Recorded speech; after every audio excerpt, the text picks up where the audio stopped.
नीलू की विदाई हो गई थी। सब सामान इधर उधर पड़ा था।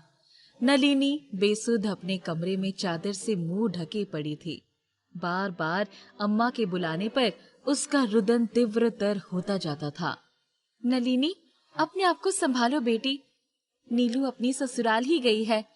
उसकी शादी को लेकर इतना परेशान थी, अब शादी हो गई तो सुबह से रोई ही जा रही हो। सारे रिश्तेदार जा चुके हैं। अम्मा, ये कैसी रीत है?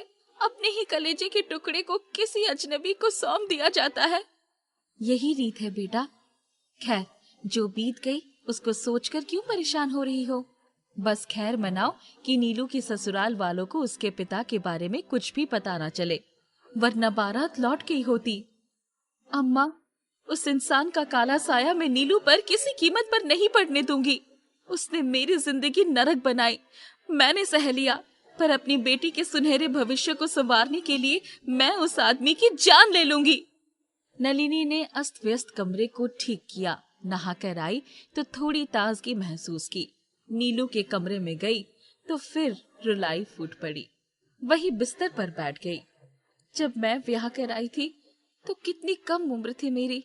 पहले दिन ही शराबी पति ने मार मार कर शरीर लहूलुहान कर दिया था, ठोकर मार कर बाहर चला गया था। नलिनी की आंखों से आंसुओं की धारा बहने लगी थी। आज तक बाबूजी ने उससे ऊंची आवाज में बात नहीं किया था। ये किस भेड़ी के साथ उसका रिश्ता हो गया था? जी चाहता था उसी वक्त अपनी जान दे दे, पर अम्मा बाबूजी का चेहरा याद आते ही डर से वो भी नहीं कर सकी थी। नलिनी, चलकर कुछ खा लो बिटिया। भूखी रहोगी तो नीलू को भी अच्छा नहीं लगेगा।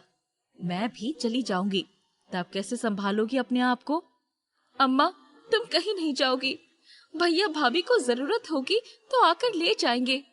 अच्छा अम्मा, कभी कभी लगता नहीं है कि नरेन चाचा ने जानबूझकर ही मेरी शादी उस आदमी से करवाई थी, ताकि उसके साथ साथ वो भी ऐश की जिंदगी बिता सके। मैंने तुम्हारे बाबूजी से कहा भी था तो उन्होंने इस बात को टाल दिया था। अगर मैं उस रात भागते हुए ट्रेन के नीचे कूदने ना जाती तो उसी आदमी के घर में कैद रह गई होती। वो तो भला हो उस पुलिस वाले का जिसने मुझे बचा लिया था और तुम्हारे पास छोड़ दिया था। अम्मा, मुझे उस आदमी की शक्ल से नफरत हो गई थी। हाँ बेटी, मैंने तो कहा भी था कि दूसरी शादी कर लो, पर तुम्हें अपने बच्चे के लिए वो भी मंजूर नहीं था। अम्मा, एक बार शादी करके जो सुख मिल गया था, दूसरी बार हिम्मत ही नहीं हुई थी। वो तो अच्छा हुआ कि वो पुलिस उसको हत्या के जुर्म में पकड़कर ले गई, वरना वो मुझे पाताल में से भी खींच लाता। एक हफ्ता बीत गया था। दोनों खाना खाकर उठी थी कि तभी बाहर का दरवाजा खटका। नलिनी भाग कर गई तो सामने नीलू अपने पति के साथ मुस्कुराती हुई खड़ी थी। कंधे पर झूलते रेशमी बाल, होठों पर लाल लिपस्टिक और आंखों में काजल। नीलू बहुत सुंदर लग रही थी। अरे, बिना कोई खबर दिए ही आ गई। माँ, तुम्हारे चेहरे की खुशी कैसे देख पाती?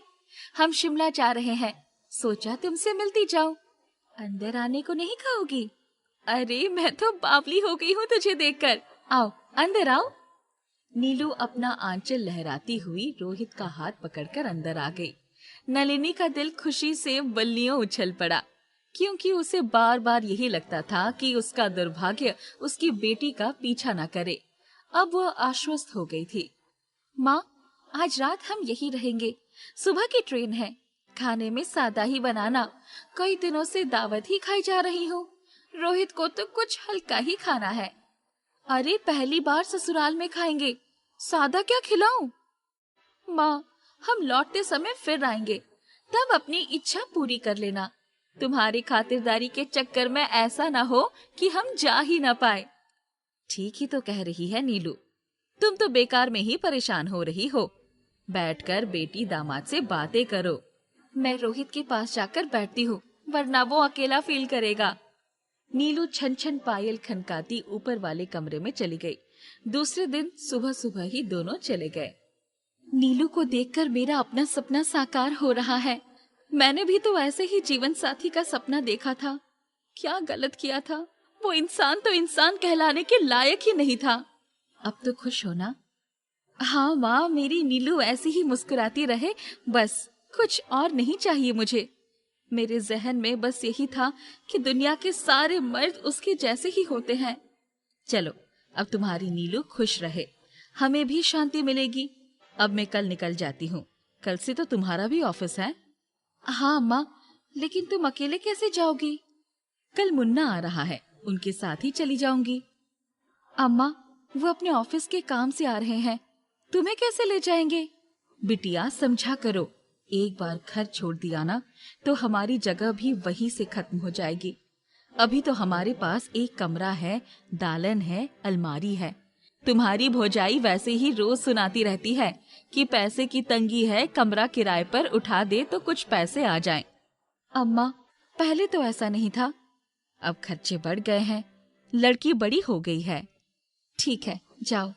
मैंने सोचा था कि नीलू के जाने के बाद 4 महीने तुम्हारे सहारे रहेगा, पर फिर आ जाऊंगी। कितनी दूर है सहारनपुर से लखनऊ? दूसरे दिन ही अम्मा चली गई थी। नलिनी ने भी ऑफिस जाना शुरू कर दिया था। 1 हफ्ता बीत गया था। एक दिन जब वो घर वापस आई तो उसका पति बरामदे में ही बैठा दिखा। उसने जैसे ही उसे देखा वापस लौट गई। अब क्या करूं? जेल से छूटकर तो ये मेरे मुसीबत बन गया है। कहाँ जाऊं? मुझे लगता है चंद्रा इस मामले में मददगार साबित हो सकती है। उसका पति पुलिस में अच्छी पोस्ट पर है। नलिनी ने झट से ऑटो लिया और चंद्रा के घर पहुंच गई। अरे नलिनी, तुम? क्या हुआ? सब ठीक तो है ना? नीलू ठीक है ना? बैठने दो, सब बताती हूँ। मुझे सिर्फ इसी से छुटकारा चाहिए, वरना मैं खुद ही इसका खून कर दूंगी। आंखें आज भी किसी भेड़िए की तरह दिखती है। क्या सोचकर बार बार आ जाता है वो? तुम चिंता मत करो, मेरे पति रमन को आने दो। संभवतः आज के बाद वो कभी ऐसा नहीं करेगा। 3-4 घंटे में ही रमन आ गए। चंद्रा ने रमन को सब कुछ बताया। मैडम, आप अपना पता लिखवाइए और यहीं बैठिए, मैं अभी आता हूँ। रमन चले गए। 1 घंटे बाद वापस आए तो वहाँ तो कोई नहीं था। अगल बगल पूछने पर पता चला कि वो काफी गाली गलौज कर रहा था। थोड़ी देर पहले ही जा चुका है। वो कल फिर आएगा। हमारे आदमी वहाँ है, आप चिंता मत करें। उसके आते ही उसे अरेस्ट कर लेंगे। आपका बहुत बहुत धन्यवाद। मैं निश्चिंत होकर घर जा सकती हूँ। बिल्कुल बिल्कुल। वैसे आप चाहें तो यहाँ भी रह सकती हैं। क्यों चंद्रा? हाँ हाँ, क्यों नहीं। नहीं, मैं घर जाऊंगी। ठहरिए, मैं आपको छुड़वा देता हूँ। बाहर गाड़ी है। नलिनी ज्यादा विरोध नहीं कर पाई। घर आई तो उसके बरामदे में ही वो बैठा था। गर्दन झूल गई थी, शरीर निष्प्राण थे। उसकी मुट्ठी में एक कागज था। ड्राइवर ने उसकी मुट्ठी से कागज खोलकर नलिनी के हाथ में रख दिया और तुरंत फोन करके एम्बुलेंस बुला ली। नलिनी ने सब कुछ शांत होने के बाद पत्र खोला तो मेरी नलिनी, मैं उतना बुरा नहीं था। मैंने कोई खून नहीं किया था, पर मेरी जमानत देने वाला कोई नहीं था। तुम्हारे साथ दुर्व्यवहार करने का मेरी सौतेली माँ उकसाती रहती थी। आखिर उसकी मंशा पूरी हो गई। मेरी हवेली पर उसका अधिकार हो गया, पर मैंने जेल से छूटकर सबसे पहले अपनी हवेली उसके चंगुल से निकलवाई और अपने नीलू के नाम कर दिया। तुम्हारी खिड़की के नीचे सारे कागजात है। हो सकता है तो मुझे माफ कर देना। तुम्हारा अपना। नलिनी ने पत्र और हवेली के कागज उठाकर अलमारी में रख दिया।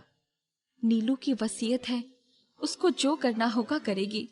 मैं अब स्वच्छंद होकर अपना जीवन जी पाऊंगी।